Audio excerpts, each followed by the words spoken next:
Students, कैसे हैं आप सब। उम्मीद है सब खैरियत से होंगे। आज की इस वीडियो में हम physics class 10 columns law discuss करेंगे। इसका इंट्रोडक्शन देखेंगे, स्टेटमेंट देखेंगे और इसकी जो डेरिवेशन है वो भी हम ड्राइव करेंगे। ठीक है, तो चलते हैं बोर्ड की तरफ। सबसे पहले इसका इंट्रोडक्शन देखें अगर, तो जो है ये कहता है कि इन 1785 का साल था। अ फ्रेंच फिजिकिस्ट, एक फ्रेंच फिजिकिस्ट था जो फिज़िक्स पढ़ाता है और जो फिज़िक्स से मुतालिक तमाम काम करता है वो फिजिकिस्ट कहलाता है। और फ्रेंच से ताल्लुक़ था, यानी कि फ्रांस से। क्या नाम था? चार्ल्स ऑगस्टिन डी कॉलम्ब, ये उस फिजिकिस्ट का नाम था। प्रोपोज्ड अ लॉ, उसने एक लॉ प्रोपोज किया, यानी कि लॉ एक उसने इंट्रोड्यूस करवाया जिसका नाम कॉलम्स लॉ है।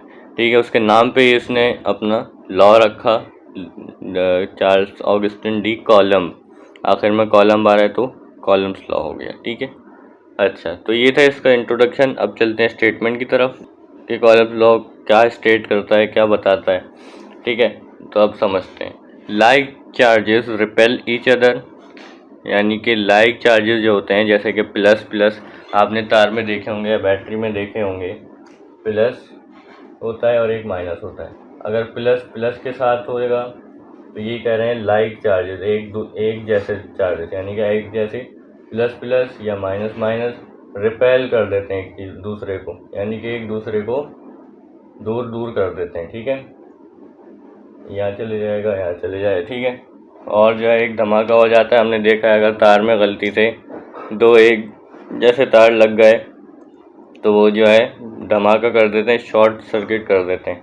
ठीक है, and unlike charges attract each other, और अनलाइक जो चार्ज होते हैं जैसे प्लस माइनस, ठीक है, वो अट्रैक्ट करते हैं एक दूसरे को क्या करते हैं? अट्रैक्ट। ठीक है, जैसे मैग्नेट करता है। ठीक है, और जो है आपका घर भी इसी तरीके से चलता है, जो आपकी इलेक्ट्रिसिटी होती है।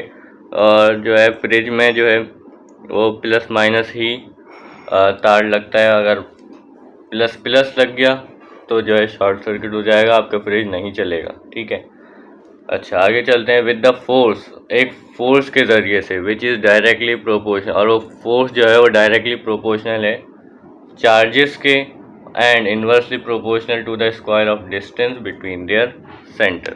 अभी क्या कह रहे हैं, इसको हम डेरिवेशन में समझते हैं। तो अब स्टूडेंट इसकी डेरिवेशन देख लेते हैं।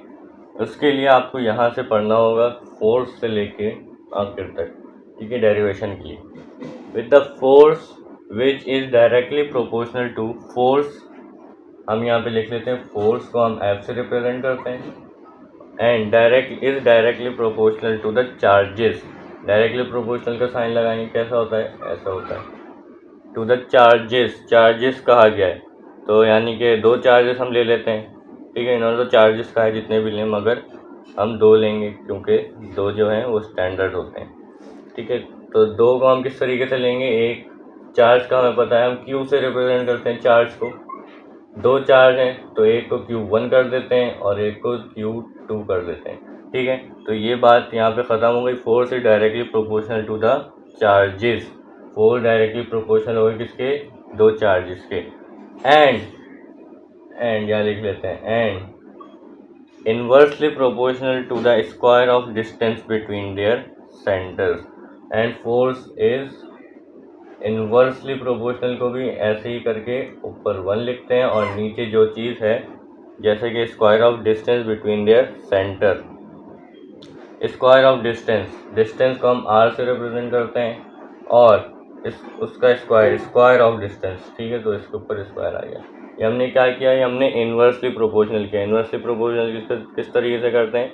डायरेक्टली प्रोपोर्शनल का साइन लगाया, उसके आगे 1 लगाया, 1 अपॉन, ठीक है, और जो चीज़ है वो लिख दी है इन्वर्स। ऐसे इन्वर्सली प्रोपोर्शनल होता है।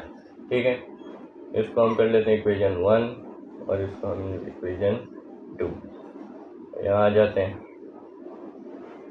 ठीक है, अच्छा, अब क्या है कि कंबाइनिंग बोथ इक्वेशंस,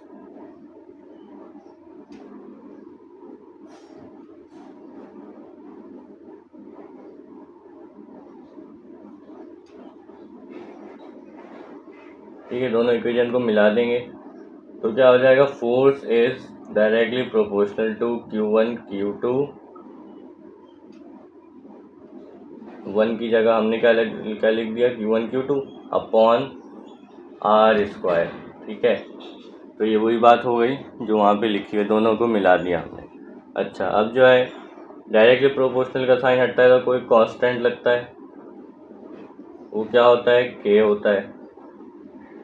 मैथ में तो पढ़ा है ना हमने।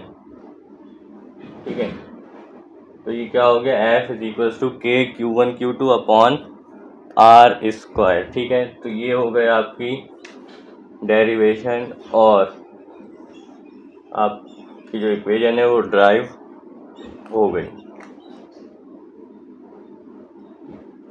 तो उम्मीद है आप लोगों को ये आसान सा टॉपिक बहुत ही आसानी से समझ आया होगा। और जो है अगर इस वीडियो से आप लोगों की हेल्प हुई हो तो लाइक, कमेंट एंड शेयर ज़रूर कर दीजिएगा।